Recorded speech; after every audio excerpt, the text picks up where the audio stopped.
Chantry Abbott here with Guild Mortgage. Hey, we're getting asked the question all the time, are home prices here in St. George, Utah becoming unaffordable? Or do you guys think the housing market is going to crash? We're going to go ahead and answer those questions and provide you with some supporting data.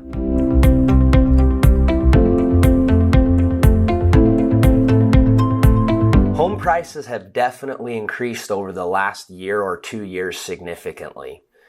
However, there's some strong data to support why home prices are still strong. Mortgage industry is much different than it used to be. In terms of answering the question, will the market crash? Mortgages are much different in terms of the ability to repay. In 2005, people were getting mortgages that they didn't really even qualify for. They had loan programs called stated income or stated assets. Basically, if you had a pulse, you could tell the mortgage company how much money you made and how much money you had in the bank, and they'd give you a mortgage for a house that you probably couldn't afford the monthly payment on. That is no longer happening, and it hasn't happened since 2010. So anybody getting a mortgage now has to document via the ability to repay rule that they have the monthly income to support what that house payment is. So to show you what I'm saying, let's pull up this graph and we'll go through the affordability since 1980. So let me set this graph up for you just a little bit. Over here on the far left column, we got the date, okay? Going from 1980, 1990, and then every 5 years after that. We've got the median mortgage price. Now this is across the nation, but that fits fairly closely in line with here in southern Utah.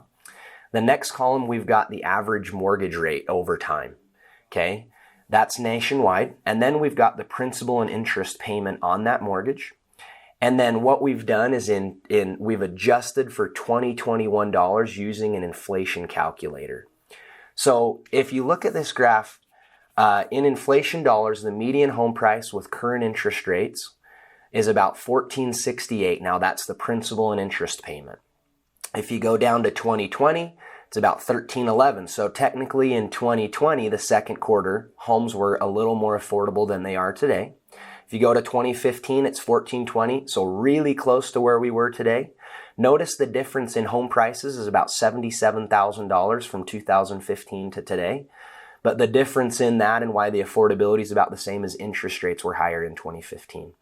Then if you look at 2010, it's the most affordable time that we've had since 1980 to own a home, and that's because that's right after the market crashed and home prices were insanely low. People couldn't sell homes. There were more homes out there than there were buyers. Ever since then, we've had a decline in the inventory, which is homes available for sale. So if you go to 2005, 2000, 1990, 1980, you can see homes today, even after we've had this jump in prices, are still much more affordable than they were then. A big part of that is obviously the low interest rates. Also, we've had some inflation over those times. So to really put math to the equation, are homes unaffordable? We can see by the data, technically no. They're not quite as affordable as they were in 2010, but that was like the most affordable homes were in the history of the United States. Hope this provides you a little insight on what we might see in the market.